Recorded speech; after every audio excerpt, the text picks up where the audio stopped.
Hello दोस्तों, super education 2.0 में आप लोगों का स्वागत है। और आज हम लोग फिर कलम से कल बदलने की तरफ अग्रसर होने जा रहे हैं। तो आज हम लोग दोस्तों चैप्टर जो है क्लास 10th का मैथ्स जो है हमारे पास एक्सरसाइज 1.3 क्या है, रियल नंबर जिसको हम कहते हैं हिंदी में वास्तविक संख्या है, उसका इंट्रोडक्शन पढ़ेंगे। और दोस्तों सबसे पहले हम आप लोगों को बता दें कि इसका इंट्रोडक्शन पढ़ने से पहले हमको क्या करना है कि आप लोगों को 1.1 रियल नंबर हमारे पास जो है रियल नंबर 1.1 का क्या पढ़ना है दोस्तों, इंट्रोडक्शन। क्या पढ़ना है? इंट्रोडक्शन। क्यों इंट्रोडक्शन पढ़ना है? क्योंकि इसमें हम लोगों ने क्या किया है कि यहाँ पे बहुत सारी संख्याओं के बारे में हम लोग जाने हैं। और जो बहुत सारी संख्याएं, जैसे मान लीजिए हमारे पास रियल नंबर हो गया, नेचुरल नंबर हो गया, होल नंबर हो गया, इंटीजर और two types, negative and positive integer. और उसमें जो रैशनल नंबर, इरैशनल नंबर, मतलब कहने का दोस्तों कि बहुत सारी संख्याओं के बारे में हम लोगों ने इसमें जाना है। तो दोस्तों कहने का मतलब ये है कि जिसको एक्सरसाइज 1.3 बहुत अच्छे से, वैसे तो chapter it is a very confusing but you have don't worry this exercise, क्योंकि इस एक्सरसाइज को लोग बहुत ज्यादा कंफ्यूजिंग मानते हैं। लेकिन आप लोग एकदम चिंता मत करिए, आप लोग बस रियल नंबर का जो 1.1 इंट्रोडक्शन है उसको एक बार जरूर देख लीजिए, एक बार बस। अगर उसको आप लोग एक बार देख लेंगे तो सारी संख्याएं आप लोगों की क्या हो जाएगी दोस्तों, क्लियर हो जाएगी और ये चीज आपको समझ में भी आएगा। तो आइए दोस्तों जो एक्सरसाइज 1.3 है उसके बारे में हम लोग डिस्कस करते हैं। और इसके बारे में जो हम लोग डिस्कस करने वाले हैं उसके बारे में डिस्कस करने से पहले हम लोग दोस्तों इरैशनल नंबर जिसको क्या कहते हैं, अपरिमेय संख्या। क्या दोस्तों? इरैशनल नंबर जिसको कहते हैं अपरिमेय संख्या। यहां पे हम लोग लिखते हैं इरैशनल नंबर। इरैशनल नंबर जिसको हिंदी में दोस्तों कहते हैं अपरिमेय संख्या। अपरिमेय संख्या। हम एक्सरसाइज 1.1 के इंट्रोडक्शन में अपरिमेय संख्या बहुत अच्छे से आप लोगों को बताए हैं, पर थोड़ा सा यहाँ पे हम इसका एक बार और रिवीजन कर लेते हैं, क्योंकि इस चैप्टर को पढ़ने के लिए इसका बहुत ज्यादा इंपॉर्टेंस है। अब बहुत ज्यादा कहें या कम कहें इससे फर्क, इसको छोड़िए, इसी का इंपॉर्टेंस है। इंपॉर्टेंस जो है हमारे पास दोस्तों, जो महत्व है, इंपॉर्टेंस जो है, जो महत्व है वो इसी का है। जिस बच्चे को अपरिमेय संख्या पता है कि क्या होती है, उसको ये चैप्टर 100% क्लियर होगा। क्या होगा दोस्तों? क्लियर होगा। क्या होगा? क्लियर होगा। लेकिन जिन बच्चे को अपरिमेय संख्या नहीं पता है, इसीलिए हम क्या कर रहे हैं, इस अपरिमेय संख्या को यहाँ पे एक बार रिवाइज कर रहे हैं। आप लोग बेफिक्र रहिए एकदम। आइए दोस्तों, तो अपरिमेय संख्या हमारे पास क्या होती है? जो अपरिमेय संख्या होती है उसको हम P/Q के रूप में नहीं लिख सकते हैं। And Q is not equal to 0, और Q और 0 के बराबर नहीं होता है, और इसको हम P/Q के रूप में नहीं लिख सकते हैं। और फॉर एग्जांपल जो हमारे पास ले सकते हैं दोस्तों, जो हम फॉर एग्जांपल ले सकते हैं अपरिमेय संख्या की, √2, √3, √5, √7, √10 हो गया, डॉट डॉट एक्सेट्रा। मतलब कहने का दोस्तों है कि √2, √3, √5, √7, √10 इसको हम अंडर रूट से बाहर नहीं निकाल सकते, और बाहर निकालेंगे भी तो इनका मान हमारे पास क्या आएगा दोस्तों, दशमलव में आएगा, जो थोड़ा सा परिभाषित करना हम लोगों के लिए चैलेंजिंग हो सकता है। आइए दोस्तों आगे हम लोग देखते हैं कि जैसे इसमें पाई भी आता है। क्या आता है? पाई।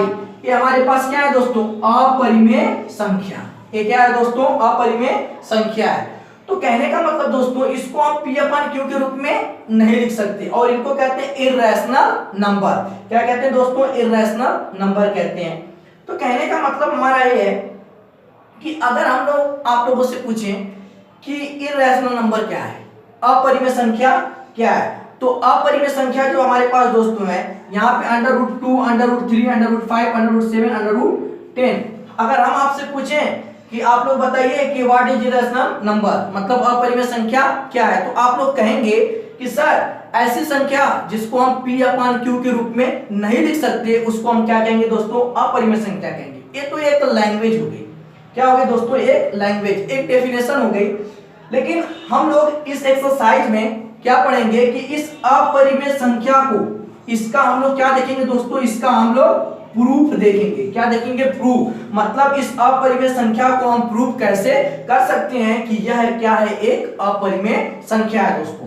तो आइए हम लोग आगे स्टार्ट करते हैं और देखते हैं अपरिमेय संख्या हमारे पास दोस्तों क्या है। आइए इसको हम लोग क्या करते हैं, देखते हैं। तो अपरिमेय संख्या के लिए दोस्तों सबसे पहले हमारे पास क्या आएगा, एक थ्योरम आती है। क्या आती है, एक थ्योरम। और उस थ्योरम को पढ़ने से पहले हम को प्राइम फैक्टर के बारे में पढ़ लेते हैं। किसके बारे में दोस्तों, को प्राइम फैक्टर। तो जो को प्राइम फैक्टर हमारे पास होता है, यहाँ पे हम लिख देते हैं, जो हमारे पास दोस्तों क्या होता है, को प्राइम फैक्टर जो हमारे पास होता है, को प्राइम फैक्टर, को प्राइम फैक्टर जो हमारे पास होता है, जिसको हम कहते हैं अभाज्य गुणनखंड, अभाज्य गुणनखंड। तो कहने का मतलब दोस्तों, ऐसी दो संख्याएं, ऐसी दो संख्याएं, ऐसी दो संख्याएं जिनका HCF हाईएस्ट कॉमन फैक्टर, जिनका HCF एक हो। क्या हो दोस्तों, जिनका HCF क्या हो, एक हो, उसको हम क्या कहते हैं, उसको कहते हैं अभाज्य गुणनखंड। फॉर एग्जांपल जैसे दोस्तों हम लोग ले लेते हैं 5 और 7, 5 और 7 का जो हमारे पास गुणनखंड है, इसका भी एक है और इसका भी एक है, मतलब 5 मल्टीप्लाई में 1 और क्या हो सकता है, 5 के लिए लिख सकते हैं दोस्तों कि 5 equal to 5 multiply 1, 7 equal to 7 multiply 1। और ये जो हमारे पास हाईएस्ट कॉमन फैक्टर वो कितना है, HCF इसका, इन दोनों का कितना है दोस्तों, इन दोनों का HCF हमारे पास 1 है। कितना है, 1 है, इसलिए इसको हम कहेंगे अभाज्य गुणनखंड। आइए और देख लेते हैं, जैसे हम ले लेते हैं दोस्तों 21 और 22। तो 21 के लिए लिख सकते हैं 1 multiply by 3 multiply by 7 equal to 22 के लिए क्या ले सकते हैं दोस्तों हम लोग। तो आइए देखते हैं 1 2 11। तो इसमें आप लोग देखेंगे कि हमारे पास हाईएस्ट कॉमन फैक्टर क्या है। तो हाईएस्ट कॉमन फैक्टर क्या है दोस्तों, 1 है। और जब 1 है तो हमारे पास 21 और 22 जो संख्या है दोस्तों वो क्या हो जाएगी, को प्राइम फैक्टर। तो हमको लग रहा है कि आप लोगों को को प्राइम फैक्टर बहुत अच्छे से समझ में आ गया होगा कि ऐसी दो संख्याएं जिनका क्या होता है दोस्तों, जिनका जो हमारे पास अभाज्य गुणनखंड होता है वो क्या होता है, एक होता है, उसको हम कहते हैं को प्राइम फैक्टर। क्या कहते हैं दोस्तों, को प्राइम फैक्टर। आप लोग इसका स्क्रीनशॉट कर सकते हैं, एग्जांपल में ए है, इसका आप लोग स्क्रीनशॉट कर लीजिए, हम इसको मिटाने वाले हैं। और हम लोग आगे देखेंगे कि जो हमारे पास दोस्तों जो इसका इंट्रोडक्शन के लिए जो दोस्तों थ्योरम है, क्या है थ्योरम, हम इसके थ्योरम के बारे में देखेंगे। क्या है दोस्तों, इसकी जो हमारे पास थ्योरम है, theorem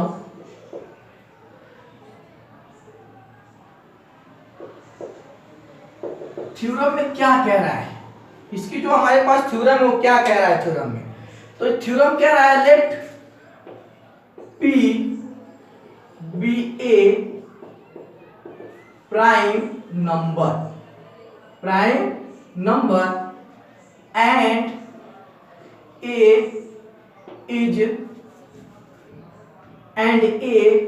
be any positive integer. तो दोस्तों कहने का मतलब ये है कि लेट P बी ए प्राइम नंबर।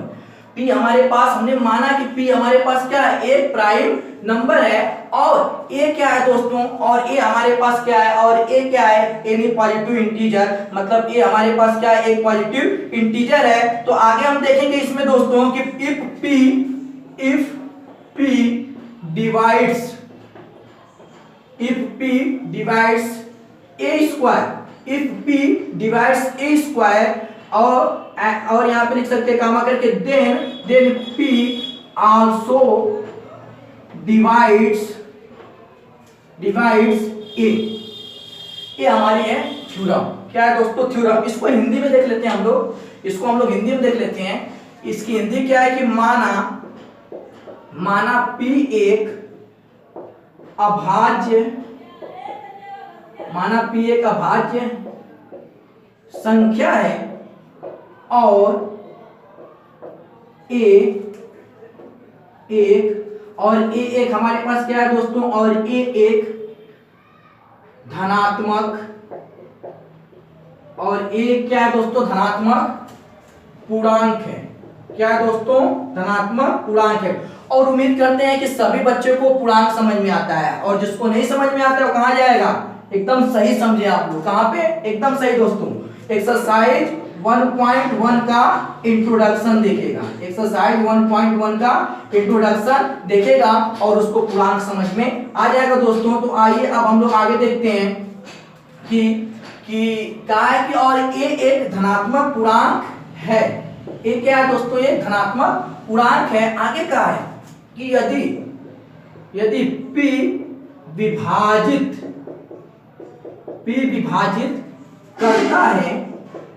करता है किसको? A square. P विभाजित करता है किसको? A स्क्वायर को, तब P भी विभाजित करेगा A को। किसको दोस्तों? A को। कहने का मतलब ये है कि हमने अपनी लैंग्वेज में लिखा है इसको, not a matter, you understand this language. आइए देखते हैं दोस्तों क्या कहा है इसमें। कहा है कि लेट P बी ए प्राइम नंबर। जो माना P एक क्या है? अभाज्य संख्या है, और A be any positive integer, और A एक कोई क्या है? एक कोई धनात्मक पूर्णांक है। एक कोई क्या है दोस्तों? धनात्मक, एक कोई क्या है? धनात्मक पूर्णांक है। If P divides A square, यदि P जो है विभाजित करता है A स्क्वायर, तब P भी विभाजित करेगा। तब P क्या करेगा? विभाजित करेगा किसको? A को। किसको करेगा दोस्तों? A को। इस बात को आप लोग ऐसे समझ सकते हैं, एक मिनट देखिए, थ्योरम में आगे चलते हैं कि P बराबर, या ऐसे ले सकते हैं A बराबर P1 P2 P3, A बराबर P1 P2 P3। अगर हम दोनों पक्षों का वर्ग करते हैं, दोनों पक्षों का वर्ग करने पर, दोनों पक्षों का क्या करेंगे दोस्तों? वर्ग करेंगे। और जब दोनों पक्षों का वर्ग करेंगे तो A square equal to P1 का स्क्वायर, P2 का स्क्वायर और P3 का स्क्वायर। आप लोग देखेंगे यहाँ पे, आप लोग देखेंगे इसको, तो जो हमारे पास यहाँ पे A square equal to P1 का स्क्वायर, P2 का स्क्वायर, P3 का स्क्वायर। अब आप लोग मान लीजिए कि हम दोनों पक्षों में क्या कर रहे हैं? P से भाग दे रहे हैं। तो A square by P, P1 का स्क्वायर, P2 का स्क्वायर और P3 का स्क्वायर बाई P। कहने का मतलब दोस्तों है कि यहाँ पे जो P है वो A स्क्वायर को विभाजित कर रहा है। P जो A स्क्वायर को विभाजित कर रहा है, तो यहाँ पर भी जो P है वो P1 को क्या करेगा? विभाजित करेगा। हम कह सकते हैं यहाँ पे जो लैंग्वेज है कि P विभाजित करता है A स्क्वायर को, तब P भी विभाजित करेगा किसको? A को। आप लोग इसको सिंपल भाषा में समझ सकते हैं। आइए देखते हैं कैसे, यहाँ पे बहुत सिंपल तरीके से। और देखिए ये जो थ्योरम हम बता रहे हैं इतना, ये एग्जाम जो आप लोगों का होता है उसमें नहीं आने वाला है, एग्जाम में नहीं आने वाला। लेकिन अगर कोई आपसे पूछ दे तो इस थ्योरम को आप लोग बता सको, इसलिए इसको बताया जा रहा है। एग्जाम में दोस्तों नहीं आने वाला है। तो आइए देखते हैं। तो हम एक सिंपल सी लैंग्वेज में इसको समझा देते हैं आप लोग, एकदम सिंपल सी। हम कह रहे हैं कि 2 से 10 विभाजित है। पक्का? क्लियर? 2 से 10 क्या है? विभाजित है। ठीक है, 2 से 10 क्या है? विभाजित है। तो 2 से क्या 10 का स्क्वायर भी विभाजित होगा? विभाजित होगा, बिल्कुल होगा दोस्तों, 100% होगा। आइए इसको हम लोग यहाँ पे देख सकते हैं। 10 जो है वो 2 से कट गया, तो 10 की जगह अगर हम 100 कर दें, 10 की जगह क्या कर दें 100 कर दें, तो भी क्या हो जाएगा कट जाएगा, तो भी क्या हो जाएगा कट जाएगा। और यही चीज यही लैंग्वेज इस थ्योरम में हमसे कही जा रही है और कुछ भी नहीं कहा जा रहा है। तो आप लोग थ्योरम को उतार सकते हैं और चीजों को हमको लग रहा है कि आप लोग समझ चुके होंगे। यही आप लोगों की क्या थी थ्योरम थी जो एग्जाम की दृष्टि से नहीं है। आप लोग एकदम बेफिक्र रहिए। आइए आप लोग इसका स्क्रीनशॉट करिए, हम लोग आगे चलते हैं। हम इसको हिंदी और इंग्लिश में इसलिए बता रहे हैं दोस्तों क्योंकि ना सीबीएसई बोर्ड वालों को कोई प्रॉब्लम हो और ना ही क्या हो किसी हिंदी मीडियम वाले बच्चे को कोई प्रॉब्लम हो, इसीलिए हम इसको हिंदी और इंग्लिश दोनों में बता रहे हैं। आइए दोस्तों अब हम आगे एग्जाम्पल पे चलते हैं। कहाँ चलेंगे दोस्तों एग्जाम्पल पे। तो आइए एग्जाम्पल्स पे जाने से पहले कुछ हमारे पास क्या है मेथड, क्या है दोस्तों मेथड है। वो मेथड क्या है वो मेथड समझ लीजिए पहले, फिर आगे चलेंगे। कंट्राडिक्शन जिसको कहते हैं मेथड ऑफ कंट्राडिक्शन, जिसको हिंदी में कहते हैं विरोधोक्ति विधि। क्या कहते हैं विरोधोक्ति की विधि, ऐसे भी कह सकते हैं विरोधोक्ति की विधि। हाँ समझ सकते हैं कि आप लोग सोच रहे हैं कि सर क्या लिख रहे हैं विरोधोक्ति विधि, ये क्या है। डोंट वरी, विरोधोक्ति विधि क्या है ये देखते हैं। तो दोस्तों जो विरोधोक्ति विधि हमारे पास यहाँ पे है, इसको हम कहते हैं कि अज्यूमिंग करना, मानना, मतलब हमको गलत अनुमान लगाना है। क्या लगाना है गलत अनुमान लगाना है। कोई चीज सही है तो उसको गलत मानना है। आप लोग सोचते हैं कि सर समझ में नहीं आ रहा है क्या कह रहे हैं, तो बता रहे हैं। आप लोग बस ध्यान से देखिए, यहाँ पे अभी समझ में आ जाएगा। जैसे मान लीजिए यहाँ पे रोहन है, कौन है रोहन, यहाँ पे कौन है मोहन है, क्या है मोहन। और यहाँ पे हमारे पास डॉग है, क्या है डॉग, रियल में डॉग है। रोहन कह रहा है कि ये डॉग है, रोहन क्या कह रहा है डॉग। डॉग का सब कह लीजिए डॉग का बच्चा है, डॉग का क्या है बच्चा है छोटा सा। तो रोहन कह रहा है कि ये डॉग का बच्चा है, ठीक ना। लेकिन मोहन कह रहा है नहीं, मोहन कह रहा है कि नहीं यह बिल्ली का बच्चा है। क्या है दोस्तों यह क्या कह रहा है, मोहन क्या कह रहा है कि नहीं ये क्या है बिल्ली का बच्चा है। तो रोहन तो सही है लेकिन मोहन क्या है कि नहीं यह बिल्ली का बच्चा, मतलब मोहन इसको गलत बता रहा है। अब गलत बता रहा है तो प्रूफ कैसे होगा, वो प्रूफ कैसे, ये तो गलत मान लिया इसको, ये तो एक गलत बता रहा है। तो हुआ क्या कि ये बच्चा, ध्यान से सुनिएगा, ये बच्चा जैसे जैसे बड़ा हुआ, जैसे जैसे क्या हुआ दोस्तों बड़ा हुआ, जैसे जैसे क्या हुआ दोस्तों बड़ा हुआ। और जब बड़ा हुआ तो एक दिन क्या हुआ, इसने मोहन को काट लिया, मोहन को काट लिया। और जब मोहन को काट लिया दोस्तों तो मोहन डॉक्टर के पास गया। और जब मोहन डॉक्टर के पास गया तो डॉक्टर ने पता है क्या बोला, सुनिए। डॉक्टर ने बोला कि आपको कुत्ते ने काटा है। किसने काटा है कुत्ते ने।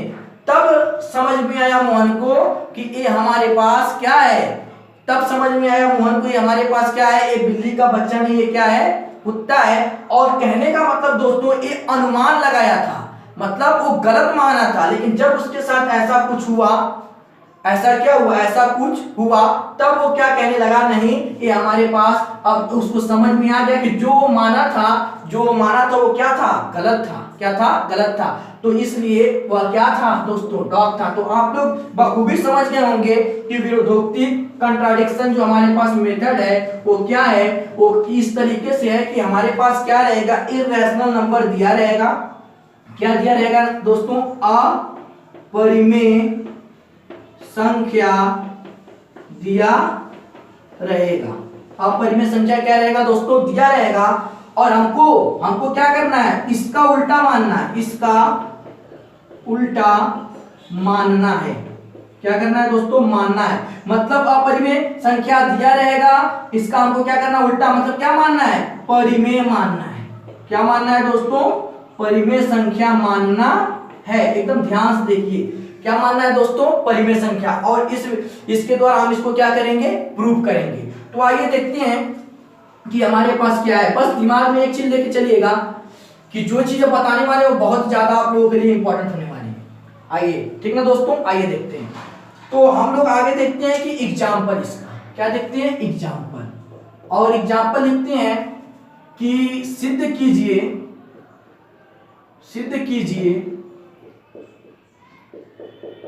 कि √2 एक क्या है? अपरिमेय संख्या है। तो दिया है दोस्तों कि प्रूफ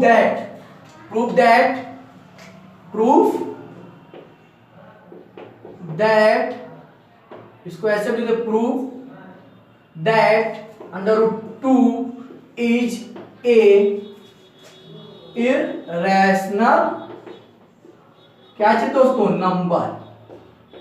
इरेशनल नंबर हमसे कह रहा है कि सिद्ध कीजिए कि √2 एक क्या है? एक अपरिमेय संख्या है। तो यहां पे हमने लिखा proof that √2 is A irrational number. तो यह क्या है? हमको सिद्ध करना है। क्या करना है दोस्तों? हमको सिद्ध करना है।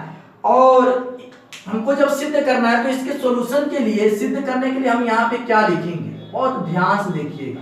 क्या लिखेंगे? लिखेंगे विरोधोक्ति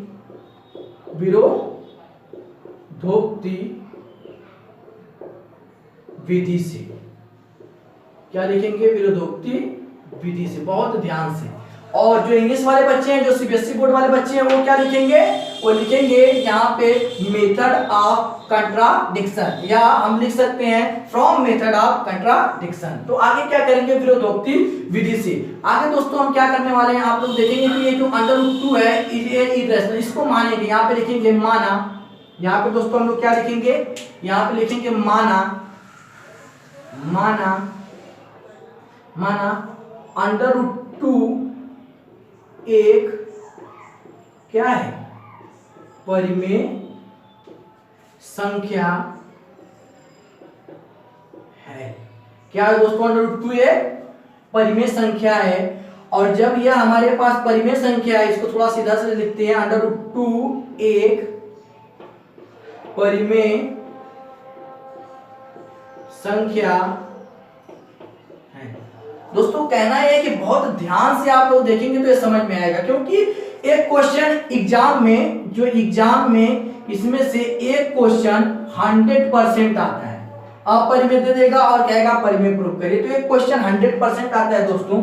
तो कहने का मतलब बहुत ध्यान से देखिए, मेथड देखिए।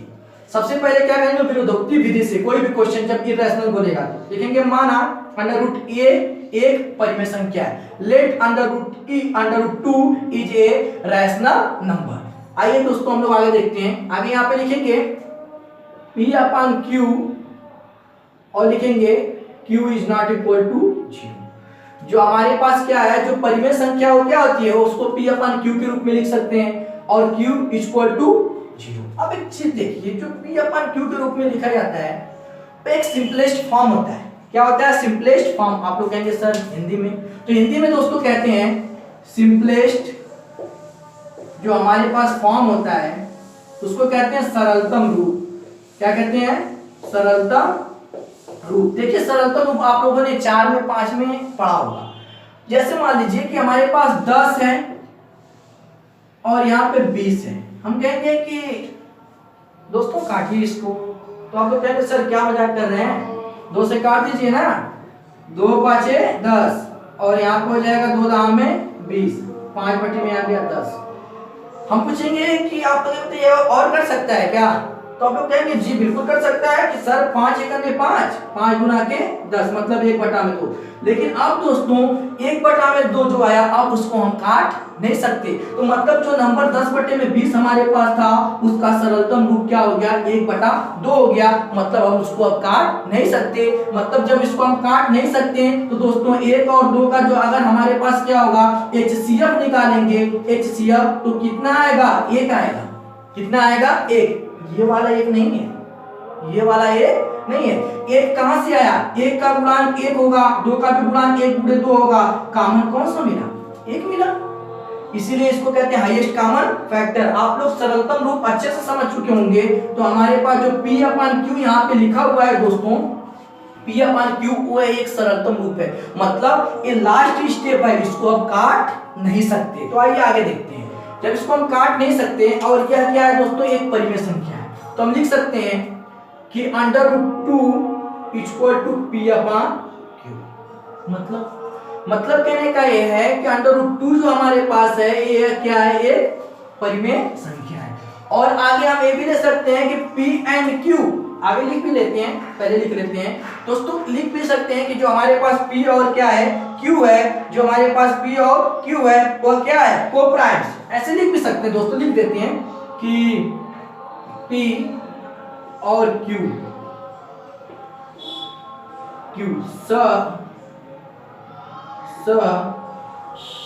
अभाज्य संख्या है,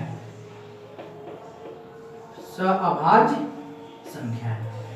तो जो P और Q है क्या है दोस्तों सभाज्य संख्या है। जब सभाज्य संख्या का मतलब अभी बताया थे डेफिनेशन, जिसका हाईएस्ट कॉमन फैक्टर क्या हो, ऐसी दो संख्या है जिसका हाईएस्ट कॉमन फैक्टर ओनली 1 हो, उसको हम क्या कहेंगे, उसको हम कहेंगे कोप्राइम फैक्टर, जिसको हिंदी में कहते हैं सभाज्य संख्या। तो यहाँ पे दोस्तों इसको आप लोग लिख सकते हैं P&Q is coprime factor English वालों के लिए। आइए आगे हम लोग देखते हैं दोस्तों। यहाँ पे ये √2 क्या है P/Q मतलब एक परिमेय संख्या। तो √2 = P/Q।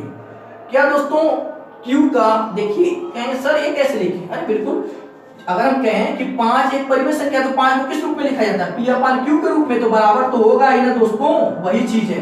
तो √2 P/Q के रूप में, तो इसका क्रॉस मल्टीप्लाई हो गया, इसका cross multiply √2 Q = P। √2 Q = क्या हो गया दोस्तों P। आगे हम लोग देखेंगे यहाँ पे लिखेंगे दोनों पक्षों का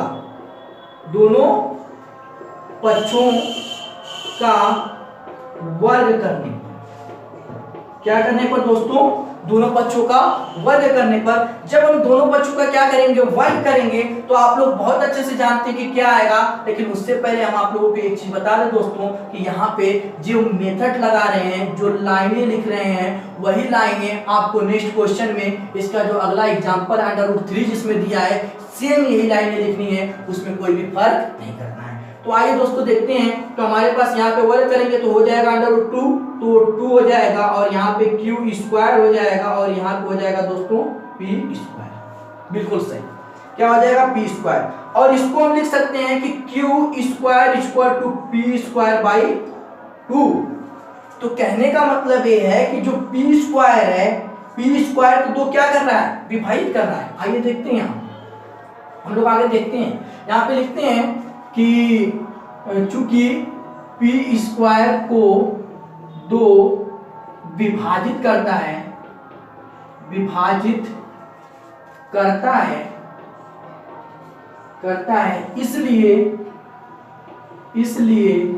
इसलिए P को भी 2 विभाजित करेगा। क्या करेगा, इसको कैसे लिखेंगे दोस्तों, यहाँ पे लिखेंगे स्क्वायरिंग बोथ साइड, और यहाँ पे लिखेंगे 2 divides of P², so 2 divides P। Okay, आगे हम लोग देखते हैं कि यदि हमारे पास जैसे आप लोग मान लीजिए 10 है, 10 को 2 क्या कर रहा है विभाजित 5 आएगा, तो इसका स्क्वायर जब हम लोग कर देंगे तो भी विभाजित होगा। कैसे 10 का स्क्वायर 100 होता है, 2 से काटेंगे कितना आ गया 50। तो कहने का मतलब है दोस्तों, कहने का मतलब है कि अगर कि पी स्क्वायर को 2 क्या कर रहा है, विभाजित कर रहा है, तो पी को भी क्या करेगा दोस्तों, 2 विभाजित करेगा। और जब हमारे पास कोई संख्या किसी को विभाजित करती है तो हमको एक नई संख्या मिलती है, हाँ या ना, बिल्कुल। जब किसी संख्या को कोई संख्या विभाजित करती है तो हमको क्या मिलती है दोस्तों, ये नई संख्या मिलती है। और जब एक नई संख्या मिलती है तो हम क्या करते हैं कि यहाँ पे हम लिख सकते हैं, इसलिए p अपान p को अगर 2 विभाजित करेगा तो हमको क्या मिलेगी, ये नई संख्या मिलेगी। क्या मिलेगी दोस्तों, ये नई संख्या मिलेगी। और अगर एक नई संख्या मिलती है तो हम यहाँ पे p इक्वल टू 2c कर सकते हैं। क्या कर सकते हैं दोस्तों, p इक्वल टू 2c। और यहाँ पे हम इसको लिख सकते हैं समीकरण नंबर 2। समीकरण नंबर 2। आप लोग सोच रहे हैं कि सर ने तो समीकरण नंबर 1 बनाया है, नहीं, तो समीकरण नंबर 1 हमारे पास यहाँ पे है। ये क्या होगा, समीकरण नंबर 1 और ये समीकरण नंबर 2। अब हम लोग आगे लिखेंगे दोस्तों कि समीकरण 1 व 2 से, समीकरण 1 व 2 से आप लोग लिखेंगे फ्रॉम इक्वेशन 1 एंड 2। जो सीबीएसई बोर्ड वाले बच्चे हैं वो लिखेंगे फ्रॉम इक्वेशन 1 एंड 2। अब हम लोग आगे देखेंगे कि जो p इक्वल टू 2c है तो p का मान उठा के जो tc है दोस्तों, यहाँ पे जो 2c है उसको यहाँ पे रख देंगे। अगर यहाँ पे रखते हैं तो हमको मिलेगा √2। आप लोग खुद देखिए √2 q तो है, q है, इक्वल टू जब p की जगह रखेंगे तो क्या हो जाएगा, 2c हो जाएगा। अब आगे स्क्वायरिंग बोथ साइड, मतलब दोनों पक्षों का क्या करने पर, वर्ग करने पर, पुनः दोनों पक्षों का क्या करेंगे दोस्तों, वर्ग करेंगे, वर्ग करने पर। और वर्ग करेंगे तो ये √2 क्या हो जाएगा, 2 हो जाएगा। और q क्या हो जाएगा दोस्तों, q स्क्वायर हो जाएगा। और बराबर हमारे पास जो 2 है वो 4 हो जाएगा और c जो है वो c स्क्वायर हो जाएगा। तो 2 से क्या करेंगे, 4 को काटेंगे तो कितना हो गया, 2 हो गया। और यहाँ पे मिला q स्क्वायर इक्वल टू हमको 2c स्क्वायर। तो दोस्तों आप लोग जल्दी से इसका स्क्रीनशॉट करिए और हम लोग इसके आगे क्या करते हैं, पढ़ते हैं। आप लोग इसका स्क्रीनशॉट, हम लोग इसमें देखेंगे कि जो हमारे पास q square equal to 2c square है, यहाँ पे जो किए थे सेम प्रोसेस करेंगे दोस्तों। तो q यहाँ पे हमारे पास हो जाएगा q square upon 2 equal to c square. कहने का मतलब ये है कि जो 2 है इसके बटे में चला आएगा। अब आप लोग बताइए कि जब q स्क्वायर को 2 विभाजित करता है, यहाँ पे लिखेंगे यदि दो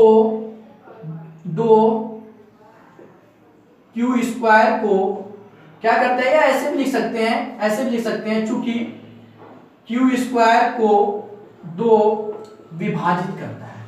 क्या करता है दोस्तों, विभाजित करता है। देखिए चीजें याद रखने वाली है, तो यही चीज तो लिख रहे हैं, बस p की जगह क्या करते रहे, q। इसलिए हमारे पास क्या हो जाएगा, q को भी 2 क्या करेगा, विभाजित करेगा दोस्तों। क्या करेगा, विभाजित करेगा। कैसे करेगा ये भी बताएं, अभी को बताएं, जस्ट यहाँ पे 10 और 2 को लेकर। आइए आगे देखते हैं। तो जब q को 2 विभाजित करेगा तो जैसे यहाँ पे एक नया नंबर हमको मिल रहा था, वैसे यहाँ पे भी हमको दोस्तों एक नया नंबर मिलेगा जो क्या होगा, d होगा। अब हमारे पास q क्या हो जाएगा, 2d हो जाएगा। तो दोस्तों हमारे पास q क्या हो जाएगा, 2d हो जाएगा। अब हम लोग आगे देखेंगे, चूंकि p बराबर क्या मिला है, 2c, और q बराबर क्या मिला है, 2d। अब आप लोग देखेंगे p और q तो क्या है, सअभाज्य गुणनखंड है, और इनका एचसीएफ क्या होता है, 1 होता है। क्या होता है, 1। लेकिन मिल क्या रहा है, 2 मिल रहा है। क्या मिल रहा है दोस्तों, 2 मिल रहा है। तो यहाँ पे कहने का मतलब ये है कि हमने जो माना था वो क्या था, वो हमने गलत माना था। उसको क्या माना था दोस्तों, उसको हमने गलत माना था। यहाँ पे हम लिखेंगे, यहाँ पे हम लिख सकते हैं कि ऐसे हम इसको कह सकते हैं कि P और Q के 2 समान गुणनखंड है। यहाँ पे लिखते हैं P और Q के 2 समान क्या है, गुणनखंड हैं, लेकिन P और Q सअभाज्य संख्या है,